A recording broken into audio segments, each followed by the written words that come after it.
இந்த தேர்தலில் பூமிநாதன் மீண்டும் இங்கு போட்டியிட்டாலும் அல்லது அவருக்கு பதிலாக திமுகவை நேரடியாக களமிறக்கினாலும் ராம ஸ்ரீனிவாசனை அத்தனை எளிதில் வீழ்த்த முடியாது. ஏனென்றால் மக்களவை தேர்தலில் தனது தனிப்பட்ட செல்வாக்கில் அவர் வாங்கி காட்டிய வாக்கு சதவீதம் அப்படி என்றனர். மதுரை தெற்கில் இந்த முறை நீங்கள் தானா என ராம ஸ்ரீனிவாசனிடம் கேட்டதற்கு, கடந்த 10 ஆண்டுக்கும் மேலாக மதுரையில் தீவிரமாக கட்சி பணியாற்றுகிறேன், எல்லோருக்கும் தெரிந்த முகமாக இருப்பதாலேயே மக்களவை தேர்தலில் 2ஆம் இடத்தை பிடிக்க முடிந்தது.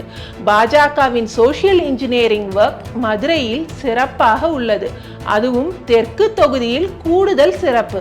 இந்த தொகுதியில் அனைத்து சமுதாய மக்களுமே பாஜகவுக்கு ஆதரவாக இருப்பதை மக்களவை தேர்தலிலேயே பார்த்துவிட்டோம். எங்களுக்கு சாதகமான இத்தனை அம்சங்கள் இருப்பதால் தான் தெற்கில் போட்டியிட முயற்சிக்கிறோம். அறிந்த முகமாக இருப்பதால் கட்சியினரும் என்னை நிறுத்த விருப்பம் தெரிவிக்கலாம்.